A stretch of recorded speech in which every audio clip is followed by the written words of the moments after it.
ஸ்ரீ திரிபுர ரகசியம் ஞானகாண்டம் அத்தியாயம் 14. உள்ளது அது மட்டுமே. இதுவரை ஸ்ரீ தத்தாத்ரேய மகாகுரு ஜனகர் மற்றும் அஷ்டாவக்ரரின் விசாரத்தினை விளக்கமாக கூறி முடித்து மீண்டும் பரசுராமனை நோக்கி பின்வருமாறு கூறத் தொடங்கினார்.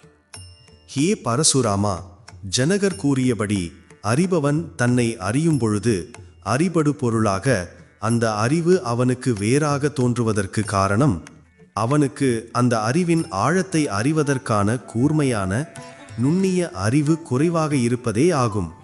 அதாவது அந்த ஆத்ம ரூபிணியான சம்பித்தி சித்தானவள் அறிபடு பொருளாக தோன்றுவதற்கு காரணம் மாயையினால் மோகத்தை அடைந்திருக்கும் ஜனங்கள் தங்களுக்கு சுய அதாவது ஆத்மஸ்வரூபமே அந்த அறிவுதான் என்பதை அறியாமல் அதன் அனுபவம் இல்லாமையால் அந்த சித் சொரூபத்தை தனக்கு வேறாக காணும் காட்சியின் மூலம் அது கற்சுமைகளிலும் உலோக விக்கிரகங்களிலும் மட்டுமே இருப்பதாக நினைத்து கொண்டிருக்கின்றனர்.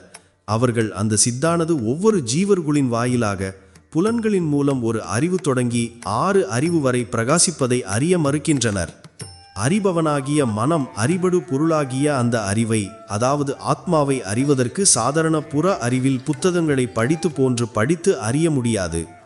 அதை மிக நுண்ணிய அறிவாகிய அக அறிவின் மூலம் கூர்ந்து கவனித்து அறியப்படுகின்றது.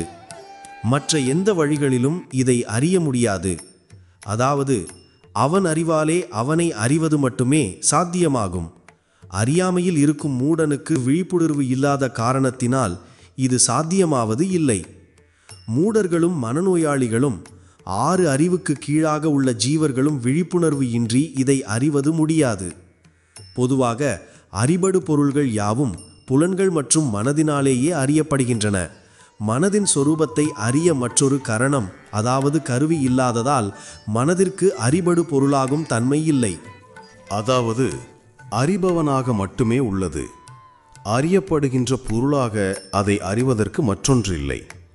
ஆகையால் மனம்தான் அறியப்படுகின்ற பொருள்களுக்கு வேறாக இருந்து கொண்டு நான் இருக்கிறேன் என்று தீர்மானிக்கின்றது.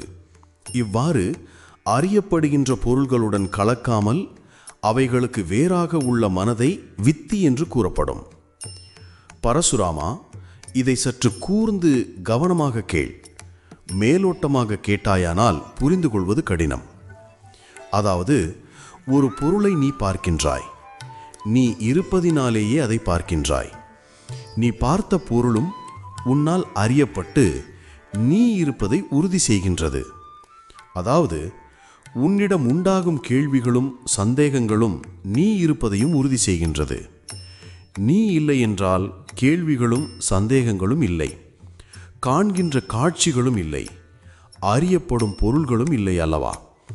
அப்படியானால் அறியப்படும் பொருள்களை அறிபவன் நீ மனம் அல்லது ஜீவன் இருக்கின்றாய். நீ இல்லாமல் உனக்கு அறிய வேண்டும் என்ற ஆசை உண்டாகாது. நீ இல்லை என்றால் என்னால் உனக்கு எப்படி அறிய வைக்க முடியும்? அதாவது எந்த உருவமும் இல்லாத அறிவாகவே உள்ள உன்னை சாதாரணமான உலகப் பொருள்களை அறிய வைப்பது போன்று அறிய வைக்க முடியாது. பிற பொருளை காட்டுகின்ற சூரியனது ஒளியே தன்னையும் காட்டுவதாகும்.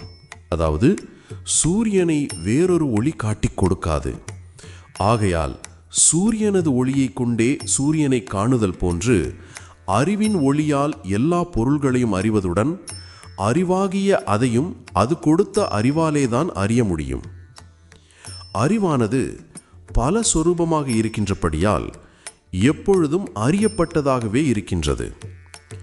தனக்கு அந்நியமாக இல்லாத ஒன்றின் அனுபவத்தை அறிய விரும்புவதாலேயே உன்னால் ஒன்றும் உணர முடிவதில்லை. பரசுராமா, எந்த ஒரு விஷயத்தை பார்க்கும் போதும் நீ விளங்காமல் இருக்கிறாயா? அவ்வாறு நான் விளங்கவில்லை என்று கூறுவதாக இருந்தால் நீ இல்லை என்பதாகும். அப்படி இல்லாதவனிடமிருந்து கேள்விகளும் சந்தேகங்களும் எவ்வாறு உண்டாகும்? காண்கின்ற காட்சிகளும் இல்லை, அறியப்படும் பொருள்களும் இல்லை அல்லவா? அப்படியானால் அறியப்படும் பொருள்களை அறிபவன் நீ மனம் அல்லது ஜீவன் இருக்கின்றாய். நீ இல்லாமல் உனக்கு அறிய வேண்டும் என்ற ஆசை உண்டாகாது. தன்னை அறியாத நிலை என்பது புத்தி இல்லாத சிறு கைக்குழந்தைகளுக்கும் புத்தி தடுமாறிய பைத்தியங்களுக்கும் புத்தி செயல் இழந்த கோமா நிலை நோயாளிகளுக்கும் மட்டுமே காணப்படும். ஆகவே உருவமும் குணங்களுமற்ற அறிவே உனது உண்மை நிலை. ஆகவே அந்த அறிவாகவே நீ இருக்கின்றாய். தத் துவம் அசி. அறியப்படுகின்ற பொருள்கள் என்று உனக்கு வேறாகவும் தனியாகவும் எதுவுமே இல்லை. அவைகளும் உன் அறிவாலேயே இருப்பதாக அறியப்படுகின்றது. ஆகாயத்தில் உள்ள மேகம் போன்று இருப்பில்லாத ஒன்றை இருப்பதாக நினைப்பது ஏன்? காட்சியால் அறியும் இந்த உடலையே நான் என்று கருதுகின்றாய். மனம் இந்த பௌதீக உடலை பற்றி கொண்டே உலக விவகாரங்களில் ஈடுபடுவதால் இந்த உடலே நான் என்ற எண்ணம் உனக்கு உருவாகின்றது. தொடர்ந்து உலக காரியங்களில் ஈடுபடும்போது உடலே நான் என்ற எண்ணம் இன்னும் உறுதியாகிவிடுகின்றது. மனம் உடலிலிருந்து விடுபட்டு மற்றொன்றை பற்றி கொண்டு செயல்பட்டால் அதுவே உன் உடலாக நீ நினைத்து கொள்வாய். மனம் எதை பற்றுகின்றதோ அதை நீ திடமாக கருதுவதால் அது உன் உடலாக தோன்றுகின்றது. இதுபோலவே உன் சொரூபத்திற்கு வேறாக இருப்பதாக நீ நினைப்பது அனைத்தும் உண்மையில்லை. உதாரணமாக, உப்பின் தன்மை உப்பு கரிப்பது. அது எதனுடன் கலந்தாலும் அது உப்பு கரிக்கும். ஆனால் உப்பை உப்பு கரிக்கச் செய்ய மற்றொரு உப்பு தேவையில்லை. இதுபோல அறிவின் தன்மை அறிய வைப்பது. அது எதனுடன் கலந்தாலும் அதை அறிய வைக்கும். ஆனால் அறிவை அறிய மற்றொரு அறிவு தேவையில்லை. இதிலிருந்து உனக்கு புரியும் என்று அறிகிறேன். நீ அறிபடு பொருளாக எதையெல்லாம் அறிகிறாயோ அது அத்தனையும் உன்னிடமுள்ள அறிவின் வெளிப்பாடே. உண்மையில் அறிவுக்கு வேறாக அறிவதற்கு ஒன்றுமில்லை. தேகம், தேசம், காலம் இவைகளில் பல பேதங்களை ஏற்படுத்தி சுவரில் வரையப்பட்ட சித்திரம் போல இவைகள் அனைத்தையும் தன்னுள்ளேயே விளங்கச் செய்கின்றது. வரையப்பட்ட சித்திரம் சுவருக்கு அந்நியமாக வெளியில் இல்லை. அதுபோல அறியப்படுகின்ற பொருட்கள் அறிவுக்கு வேறாக வெளியில் இல்லை. அறிவை அறிவதே ஆனந்தம். அந்த ஆனந்த நிலையே மோட்சம். மோட்சம் என்பது வானுலகத்திலோ பாதாள உலகத்திலோ அல்லது நீ வசிக்கும் இந்த உலகத்திலோ இல்லை. எண்ணங்களற்ற சங்கல்பம் ஒழித்த சுத்த மனதின் சொரூபமே மோட்சமாகும். அதை அடைய வேண்டியதில்லை. அறிந்து கொண்டாலே போதும். அதுவே உன் சுயஸ்வரூபம். நீ அதுவாகவே இருக்கின்றாய். ஆனால் அதை நீ அறிய மறுக்கின்றாய். இதை அறிந்து கொண்ட ஞானிகள் இந்த பூவுலகில் வாழும் பொழுதே எந்த கவலைகளும் அற்று ஆனந்தமாக மகிழ்ச்சியுடன் வாழ்கின்றார்கள். இவர்களே ஜீவன் முக்தர்கள். இவர்கள் வாழ்கின்ற ஆனந்த வாழ்க்கையே மோட்சம் எனப்படுகின்றது. ராமா, உன்னுடைய சொரூபம் பூரணமானதால் அதற்கு அந்நியமான மோட்சம் எங்கு உண்டாகும்?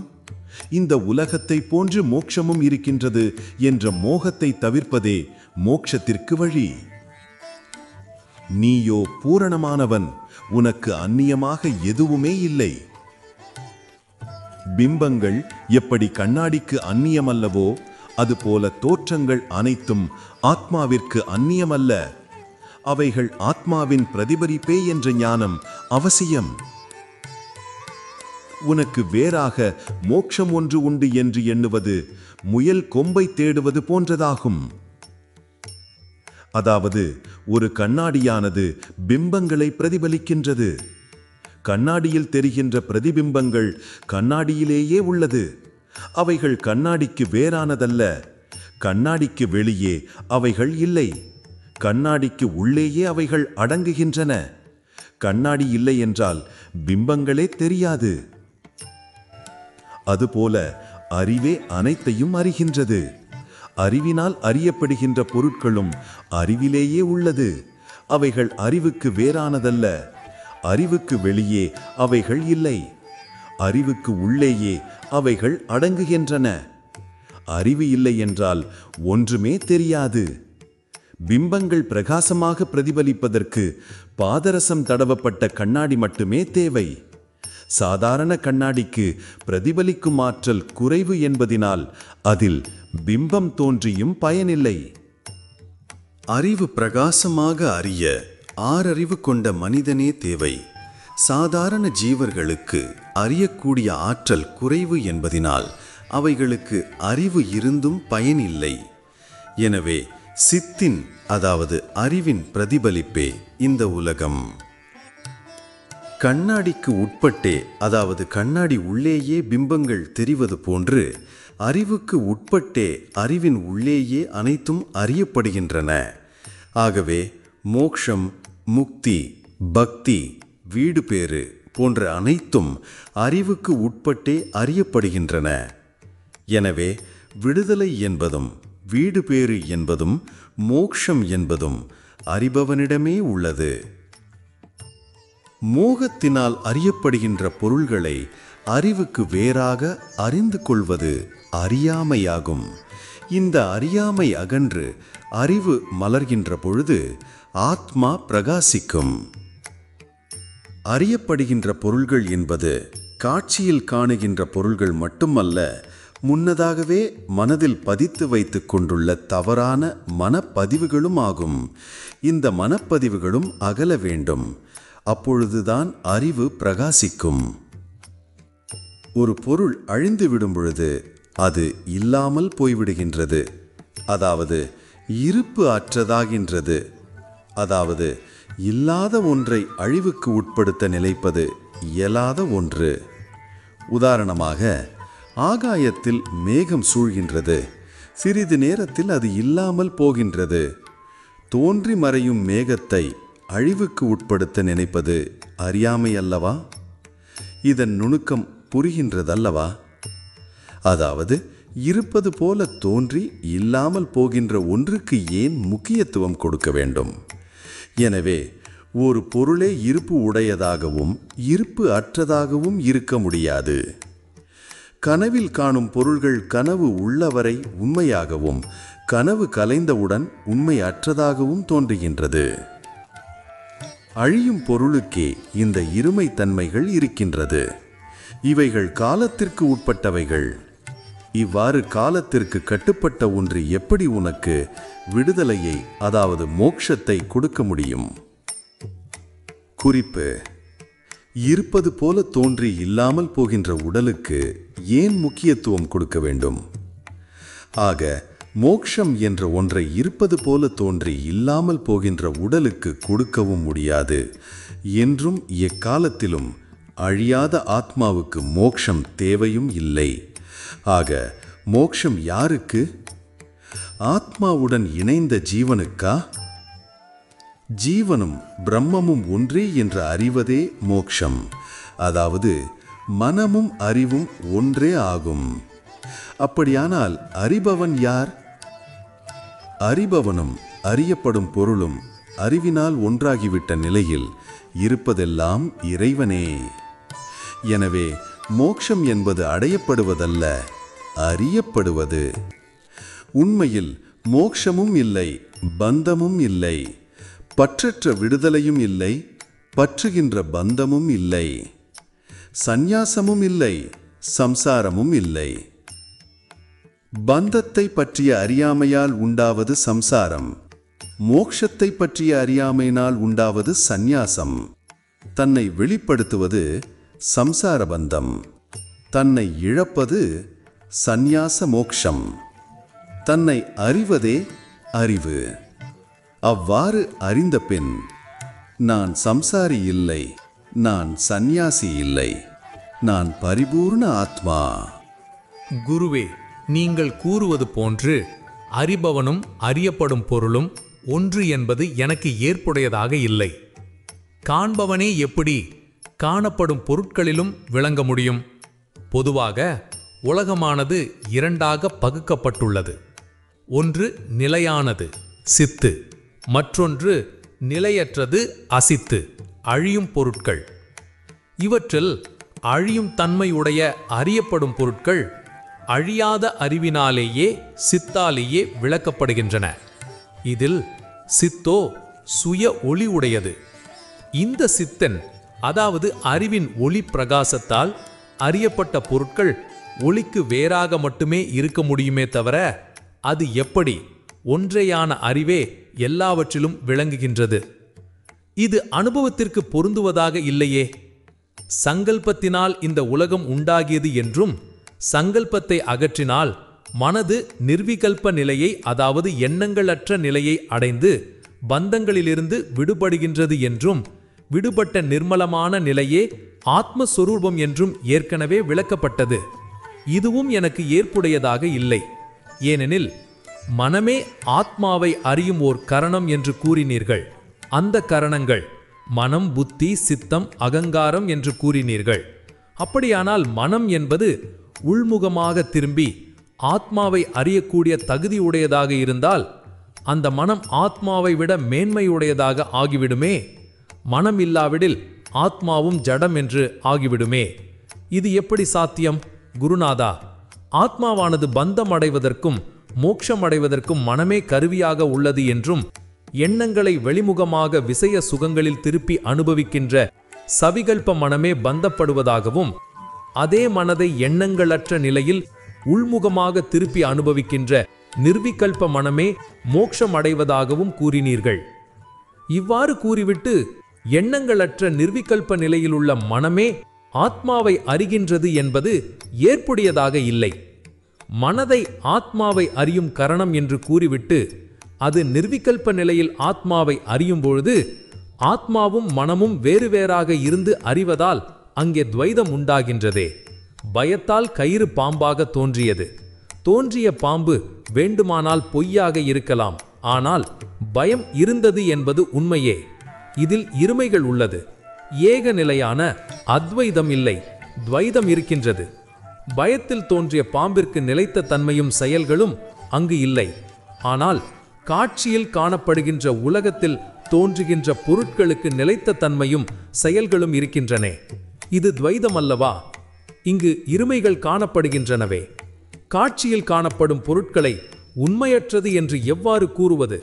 இவைகளையும் பயத்தில் தோன்றிய பாம்பு போன்று மனதின் மயக்கம் என்று கருதப்படுமானால், இதில் மனமயக்கத்துடன் கூடிய ஞானம் என்றும் மனமயக்கமற்ற ஞானம் என்றும் இருவகை ஞானம் எப்படி உண்டாக முடியும்?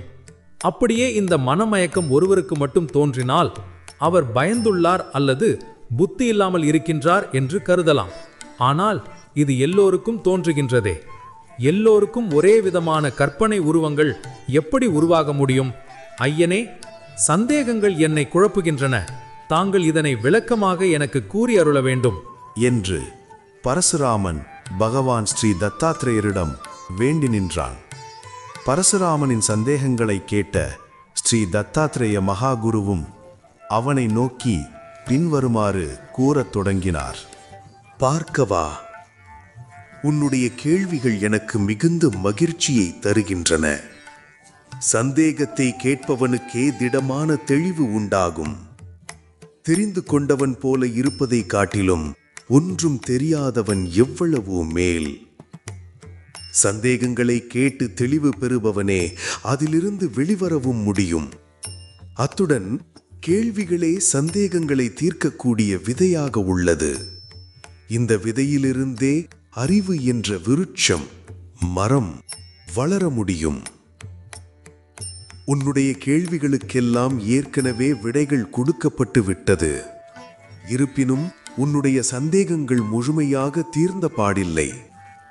உன்னுடைய மனம் திடமாகும் வரை சந்தேகங்கள் இருக்கத்தான் செய்யும். மீண்டும் மீண்டும் விசாரித்து அறிதலின் வாயிலாக மட்டுமே சந்தேகங்கள் முழுமையாக அகற்ற முடியும். மேலும் மாணவன் தன் மனதில் தோன்றும் சந்தேகங்களை குருவினிடத்தில் கேட்டால் மட்டுமே குருவினாலும் அவனுக்கு தெளிவாக விளக்கி அவனது சந்தேகங்களை போக்க முடியும். அதை விடுத்து இவனாக ஒரு தவறான முடிவுடன் அதை தவறாகவே அறிந்து கொள்வது அவனது ஆத்ம முன்னேற்றத்திற்கு தடையாக அமையும். உன்னுடைய கேள்விகள் மகிழ்ச்சியையே தருகின்றன. ராமா, சித் அறிவு ஒன்றாக இருந்தும் பலவாக விளங்குகின்றது என்பதை எவ்வாறு அறியலாம் என்றால், கண்ணாடி ஒன்றுதான் ஆனால் அது பல பிம்பங்களே பிரதிபலிக்கின்றது. அதுபோன்றே மனம் ஒன்றுதான். அதே மனம் கனவில் அறிபவன் அறியப்படும் பொருட்கள் அறிதல் என்று பலவாறாக தன்னைத்தானே மாற்றி வெளிப்படுத்திக் கொள்கின்றது. காணுகின்ற கனவும் மனதிற்கு அந்நியமானது அல்ல. கனவை மனமே உருவாக்கியது. உருவாக்கிய மனமே கனவையும் அறிந்தது. காணுகின்ற கனவும் மனதிலேயே அடங்கியது. மனம் இல்லையேல் கனவுகளும் இல்லை. இவ்வாறே சுத்த அறிவான சம்வித் ஒன்றாக இருந்தும் பலவாறாக தானே விளங்குகின்றாள். காண்பவன் காணப்படும் பொருட்கள் என்று கனவிலும் இருமைகள் உள்ளது. ஒன்றேயான மனதின் விரிவே அந்த இருமை நிலைகளாக தெரிகின்றது. கனவிலும் சரி நினைவிலும் சரி மனமே பொருட்களின் உருவத்தை எடுக்கின்றது. கனவில் தோன்றும் பொருட்களை நீ உண்மையில்லை என்று ஏற்றுக்கொள்ளும் போது நினைவில் தோன்றும் பொருட்களை மட்டும் உண்மையில்லை என்று ஏன் ஏற்க மறுக்கின்றாய்? குருடனுக்கு பார்வை இல்லாததால் பொருட்கள் காட்சியாவதில்லை. மற்றவர்கள் காண்பதை தொடு உணர்ச்சியின் வாயிலாக அறிந்து அந்த அனுபவத்தை மனதில் பதித்துக்கொண்டு நினைவூட்டி அதை அறிந்து கொள்கின்றான். இதிலிருந்து ஒளி இல்லாமலேயே அவனால் பொருட்களை அறிந்து கொள்ள முடியும் என்றால் அந்த பொருட்களுக்கு சுயமாக ஒளிரும் தன்மை அவசியமில்லை என்பது உறுதியாகின்றது. இது குருடனுக்கு சரியாக இருக்கும். ஆனால் கண்களால் காட்சிகளை காண்பவனுக்கு வெளிச்சம் தேவை. அந்த வெளிச்சம் சித்திடம், அதாவது அறிவிடமிருந்தே வெளிப்படுகின்றது. சித்து ஒளிரவில்லை என்றால் உலகில் எதுவும் தோன்றாது. கண்ணாடி இல்லாமல் பிம்பங்கள் பிரதிபலிக்கப்படுவதில்லை. அதே பிம்பங்கள் கண்ணாடிக்கு வேறாகவும் இல்லை. சித்தை தவிர சித்துவிற்கு வேறாக எதுவும் இல்லை. இது மனதிற்கும் பொருந்தும். மனமும் சித்துவிற்கு வேறாக வெளியில் இல்லை. எனவே உலக காரியங்கள் நடைபெறுவதற்காக கற்பிக்கப்பட்ட மனம் எப்படி ஆத்மாவை விட மேன்மை உடையதாக இருக்க முடியும்? மனம் என்பது ஆத்மஸ்வரூபத்தில் உள்ள ஒரு அதிசய சக்தி. அது சகல நினைவுகளையும் தோற்றுவிக்கிறது. நினைவுகளையெல்லாம் உள்முகமாக நீக்கி பார்க்கும்போது தனியாக மனம் என்று ஒரு பொருள் இல்லை. இருப்பது அறிவு மட்டுமே.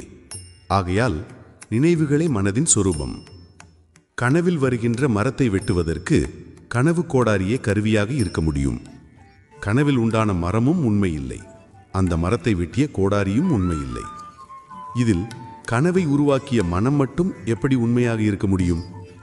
இல்லாத முயல் கொம்பால் பிளக்கப்பட்டவைகள் என்று எதுவும் இல்லை. எப்படி முயல் கொம்பும் அதனால் பிளக்கப்பட்டவைகளும் உண்மை இல்லையோ அதுபோல மனமும் அந்த மனதினால் கற்பிக்கப்பட்டவைகளும் உண்மையில்லை. சிதாத்மா அறிவு தன் முழு சுதந்திர தன்மையால் மனது போன்றவைகளை கற்பித்துக் கொண்டு அறிபவன் அறியப்படுகின்ற பொருட்கள் அறிதல் என வேதத்தை உருவாக்கி கொண்டு இந்த வெளி உலக விவகாரங்களை நடத்துகின்றது. வெளி விவகாரங்களில் ஈடுபடுகின்ற இதே மனம் உள்முகமாக திரும்பி நிர்விகல்ப சமாதியில் உள்ளே சென்றவுடன் தனித்த ஆத்மாவுடன் தன் சுரூபத்தில் அடங்கிவிடுகின்றது. மனம் என்பது கற்பனையாக கற்பித்துக் கொண்ட பல எண்ணங்களின் தொகுப்பு மாத்திரமே. அந்த எண்ணங்கள் அழிக்கப்பட்டவுடன் மனம் தன் இருப்பை இழந்து ஒன்றுமில்லாததாகி நிர்விகல்பமாகி தன் சுயசுரூபமான ஆத்மாவாக பிரகாசிக்கின்றது. மனம் என்று நீ எதை நினைக்கின்றாயோ அது மொத்த எண்ணப்பதிவுகளின் கூட்டம் மட்டுமே. எண்ணங்கள் நீங்கிய நிர்விகல்ப சமாதியில் மனமில்லாத காரணத்தினால் ஆத்மா விளங்குகின்றது. உண்மையில் ஆத்மாவுக்கு வேறாக மனம் மட்டுமல்ல மற்ற எதுவுமே இல்லை. அப்படி இருக்க துவைதம் எவ்வாறு உண்டாக முடியும்? பார்க்கவா? மேலும் கவனமாக கேள். ஆகாயமும் சித்து தத்துவம் போன்று முழுமையாக எங்கும் பரவி இருந்தாலும் சித்து போன்று சுய பிரகாசத்தன்மை ஆகாயத்திற்கு இல்லை. ஆகாயத்திற்கும் ஆத்மாவுக்கும் அதிக வேறுபாடுகள் இல்லை. பூரணமாகவும் நிர்மலமாகவும் நுட்பமாகவும் தொடக்கமும் முடிவும் இல்லாததாகவும் உருவமற்றதாகவும் அனைத்திற்கும் ஆதாரமாகவும் பற்றற்றதாகவும் இரண்டும் ஒன்று போல் உள்ளன. அதனால்தான் பலரால் ஆகாயமே ஆத்மா என்றும் ஆத்மாவே ஆகாயம் என்றும் அழைக்கப்படுகின்றன. உன்னுடைய பிரதிபிம்பம் உன்னை போன்று இருக்கும் பொழுது பரபிரம்மத்தின் பிரதிபிம்பமான மாயை பிரம்மத்தை போன்றே இருப்பதில் ஆச்சரியமடைய என்ன இருக்கின்றது? ஆந்தைக்கு சூரிய வெளிச்சமும் இருட்டாகவே காண்பது போன்று அறியாமையில் உள்ளவர்கள் ஆகாயத்தை வெறும் ஆகாயம் மாத்திரமாகவே காண்கின்றனர். உண்மை அறிந்தவர்கள் ஆகாயத்தை கூட ஆத்மாவாக காண்கின்றார்கள். ஆகாயமும் ஆத்மாவுக்கு வேறானதல்ல. மீண்டும் ஞாபகப்படுத்திக்கொள், ஆத்மாவுக்கு வேறாக எதுவுமே இல்லை. மனமானது கனவை உருவகித்து கொண்டு தன்னை பலவாறாக கற்பித்துக் கொள்வதைப் போன்று பரசித்தான பரமேஸ்வரியும் தன்னுடைய சுதந்திர தன்மையால் தன்னை பலவாறாக காட்சிப்படுத்துகின்றாள். தனது மாயா சக்தியால் இவ்வாறு பலவாறாக தோன்றினாலும் தன்னுடைய சுயத்தன்மையில் எந்த பிளவும் இல்லை. அது பல எண்ணங்களால் பிளவுபட்ட மனதின் காட்சியே. இந்திரஜால வித்தைக்காரன் தனது திறமையால் தன்னையே பலவாறாக பார்க்கின்றவர்களுக்கு காண்பிப்பது போன்று தன்னுடைய சுயத்தன்மையில் எந்த மாற்றமும் அடையாத ஒரே ரூபமான சுத்த சித்து தனது மாயா சக்தியால் தன்னை மறைத்து பலவாறாக தோன்றுகின்றாள்.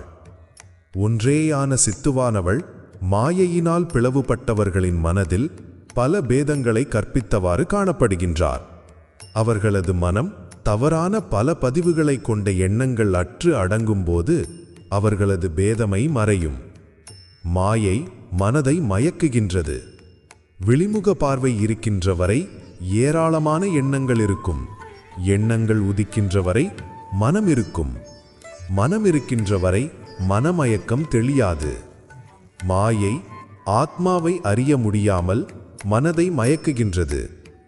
மாயையை கடந்து மனம் உள்முகமாக திரும்பி விசாரத்தில் ஈடுபட்டால் மட்டுமே மனம் தன்னை அறிந்து தன் ஸ்வரூபமாக ஆத்மாவை அறிய முடியும். இந்த ஆத்மாவை அறிகின்ற விஷயத்தில் தர்க்கவாதிகளும் வேதாந்தம் படித்த பண்டிதர்களும் கூட வெளிமுக பார்வையிலேயே கவனம் வைத்து மோகத்தை அடைகின்றார்கள்.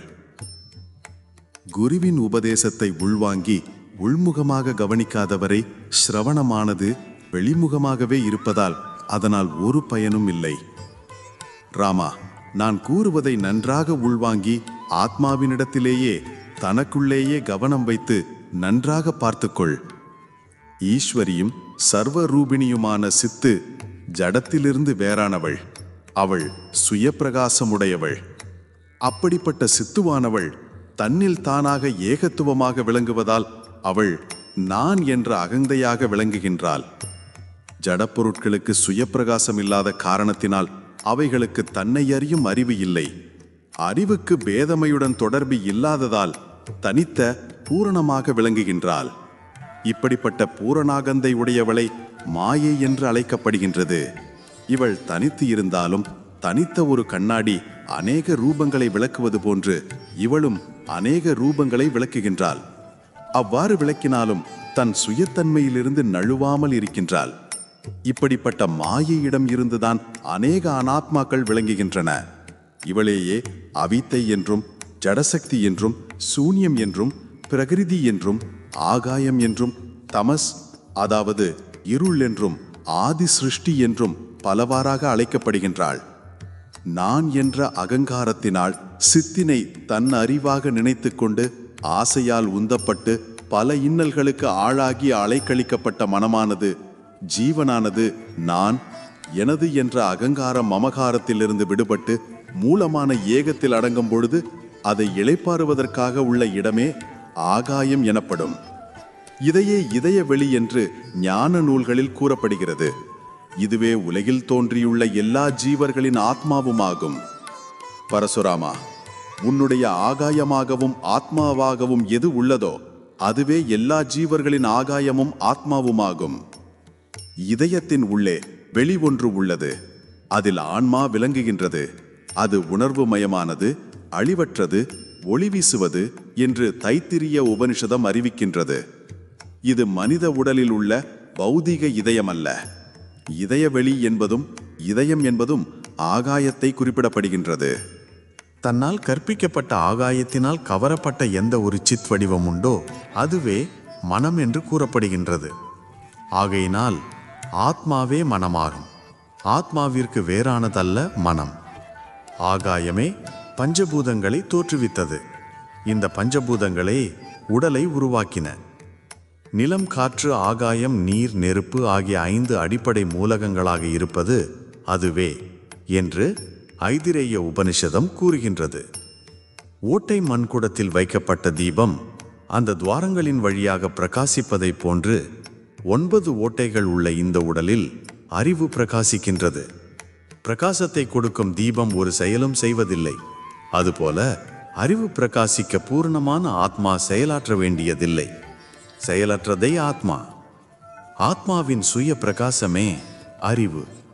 குடத்தில் வைக்கப்பட்ட தீபத்தின் சுயம் பிரகாசம் அந்த குடத்தில் போடப்பட்ட துவாரங்களின் மூலமாக வெளிப்பட்டு பலவாறாக பிரிந்து பிரகாசமான வெளிச்சத்தை கொடுத்து இருளை அடற்றி அங்குள்ளதை காட்சிப்படுத்துகின்றதோ அதுபோல உடலின் உள்ளே ஒளிரும் அறிவின் சித் சுயம் பிரகாசம் அந்த உடலில் உள்ள துவாரங்களாகிய ஐம்புலன்களில் வெளிப்பட்டு பலவாறாக பிரிந்து மனதின் வாயிலாக பிரகாசித்து புத்தியின் மூலமாக அறியாமை இருளை அகற்றி இந்த உலகத்தை காட்சிப்படுத்துகின்றது. இது ஒளி பிரகாசத்தின் செயலை தவிர தீபத்தின் செயல் அல்ல. அதுபோல அறிவு ஒளி பாயுமிடமெல்லாம் அறியப்படுகின்றது. ஆகவே இது மனதின் செயல் போல தோன்றுகின்றது. இது தோற்றம் மட்டுமே. இந்த தோற்றத்தை உண்டாக்குவது மனம். இதுவே மனதின் விகல்பம், அதாவது செயல். தன்னால் கற்பித்துக் கொள்ளப்பட்டவைகளில் கலந்து எண்ணங்களை உருவாக்கி தன்னை பேதப்படுத்திக் கொள்வதும் மனமே. இப்படிப்பட்ட விகல்பமான எண்ணங்களிலிருந்து விடுபட்டு நிர்விகல்ப நிலைக்கு மனம் செல்லும் போது அங்கு ஒன்றேயான அறிவு விளங்குகின்றது. இதுவே முக்தி அல்லது மோக்ஷம் ஆகும். ராமா, இவ்வாறு எண்ணங்கள் நீங்கிய மனம் அறிவாக பிரகாசிக்க தொடங்கியவுடன் அங்கு அறியாமை இருக்காது. ஏனென்றால் இதுநாள் வரையிலும் கண்ட காட்சிகளை தன்னாலேயே கற்பித்துக் கொண்ட மனம் அந்த காட்சிகள் அனைத்தும் அந்த அறிவினால்தான் அறியப்படுகின்றது என்பதை அறிந்தவுடன் அந்த மனதின் அறியாமை நீங்கிவிடும். மனக்கற்பனையால் தனக்கு விரோதியானவன் கட்டி வைத்திருப்பது போலவும் அடிப்பது போலவும் அடிமைப்படுத்தி வைத்திருப்பது போலவும் கற்பித்துக் கொள்கின்றான். இது கற்பனை என்று மனம் அறிந்தவுடன் அடிப்பட்டதும் அடிமைப்படுத்தப்பட்டதும் இருக்குமா? அது உண்மையில்லை என்றவுடன் நீங்கிவிடும். ராமா, நன்றாக சிந்தித்துப்பார். ஆதிகால முதற்கொண்டே பந்தம் என்பது யாருக்குமே இல்லை. இந்த பந்தம் யாருக்கு வந்தது என்பதை விசாரி. பந்தம் உண்டு என்ற பயமே உண்மையில் பெரிய பந்தம். சிறுவன் பேய் இருப்பதாக எண்ணி பயப்படுகின்றான். அதுபோலத்தான் பந்தம் பற்றிய பயமும் ஆகும். இல்லாத பேயை இருப்பதாக எண்ணியது பயமே. அதுபோல இல்லாத பந்தத்தை இருப்பதாக எண்ண வைப்பதும் பயமே. இவ்வளவு சிறந்த புத்தி உடையவனாக இருந்தாலும் இந்த பயம் உள்ளவரை அவன் எவ்வளவுதான் முயற்சி செய்தாலும் இந்த பந்தத்திலிருந்து விடுபட முடியாது. நிர்மலமான சிதாத்மாவிற்கு இந்த பந்தங்கள் இல்லை. கண்ணாடியில் பிரதிபலிக்கின்ற தீபம் கண்ணாடியை சுடுவதில்லை. காரணம், பிம்பம் உண்மையில்லை, அது வெறும் காட்சி மாத்திரமே. அதுபோல ஆத்மாவில் பிரதிபலிக்கின்ற இந்த உலகம் ஆத்மாவை பாதிப்பதில்லை. காரணம், உலகம் உண்மையில்லை, அது வெறும் காட்சி மாத்திரமே. பந்தம் உண்மை என்பது மனதின் பாவனையே. மனமும் பயமும் உள்ளவரை இந்த பந்தமும் இருக்கும். இப்படிப்பட்ட இந்த பயமும் பந்தமும் விலக வேண்டுமானால் உன் மனதை நீ விசாரித்து அறிவது ஒன்றே வழி. இந்த பந்தத்தையும் பயத்தையும் நானோ, நான்முக பிரம்மாவோ, விஷ்ணுவோ, ஏன் சங்கரனோ யார் முயன்றாலும் இதை நீக்க முடியாது. ஆகையால் இதை உன்னால் மட்டுமே ஒழிக்க முடியும். எனவே உன் மனதை விசாரித்து உண்மையை உணர்வாய். மனம் பேதங்களை விட்டு நிர்மலமாக இருக்கும் நிலையில் அங்கு துவைதம் இருப்பதில்லை. இது அது என்பதெல்லாம் வெறும் தோற்றம் மட்டுமே. இவற்றை அகற்றிவிட்டால் இருப்பது அறிவு, அதாவது ஆத்மா மட்டுமே.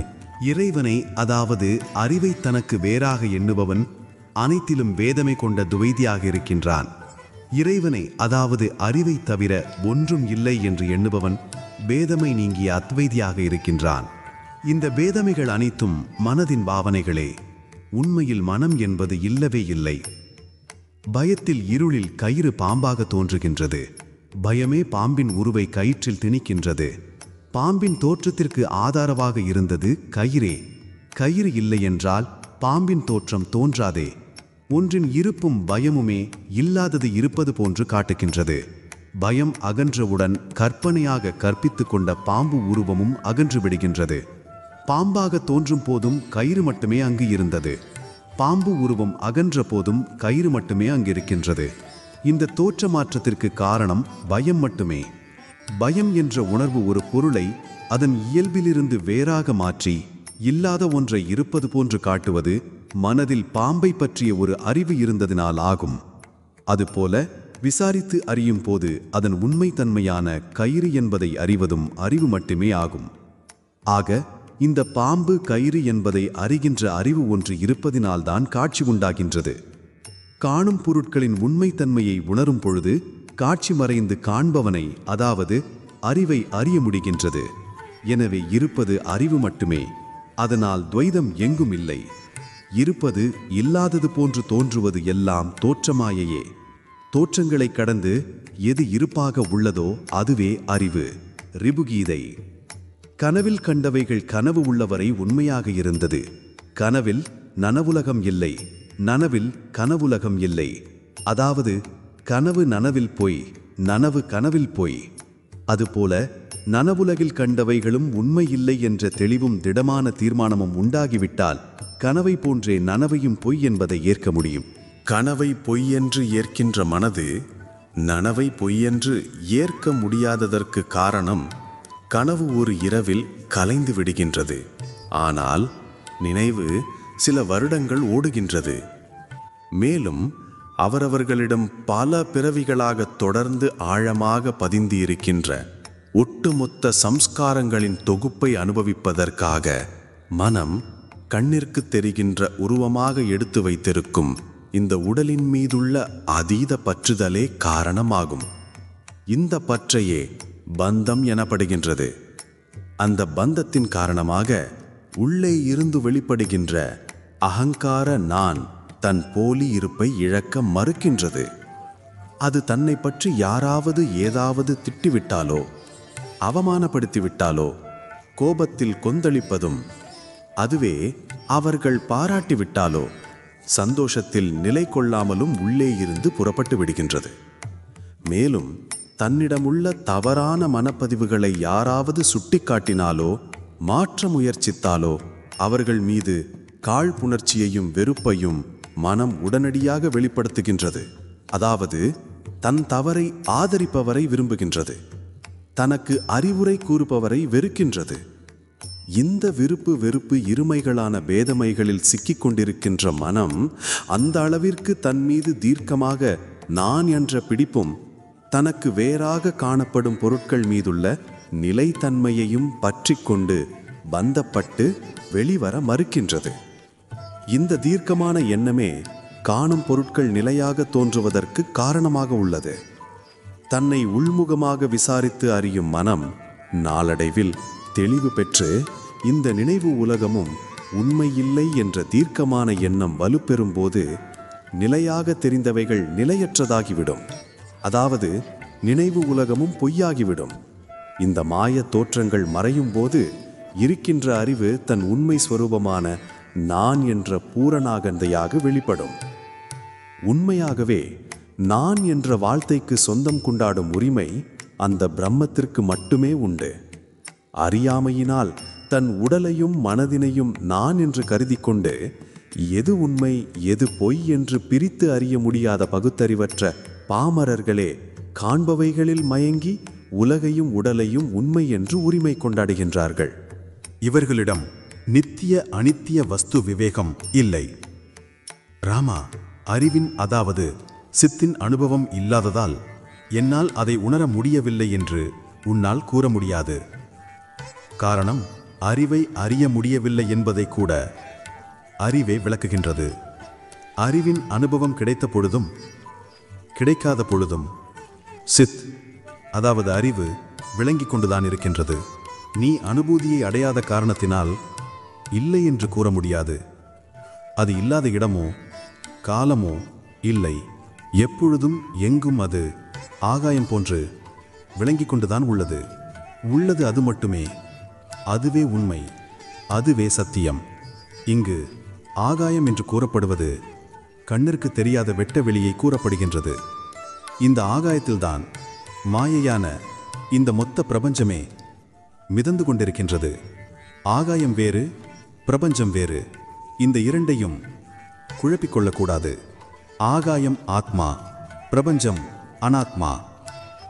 இதையே பிரம்மம் சத்தியம், ஜகத் மித்யா எனப்படுகின்றது. ஆகவே தன்னை அறிதல் என்பதும் கூட உண்மையில் கிடையாது. தன்னை அறிவதற்கு என்ன உள்ளது? உள்ளது எப்பொழுதும் உள்ளது. எதுவும் படைக்கப்படுவதும் இல்லை, அழிக்கப்படுவதும் இல்லை. இந்த மாற்றங்களெல்லாம் மனம் கற்பித்து கொண்ட பாவனைகளே. உதாரணமாக, நாம் ஒரு கிணறு தோண்டுகின்றோம். கிணறு நம்மால் தோண்டி உருவாக்கப்பட்டதாக எண்ணுகின்றோம்.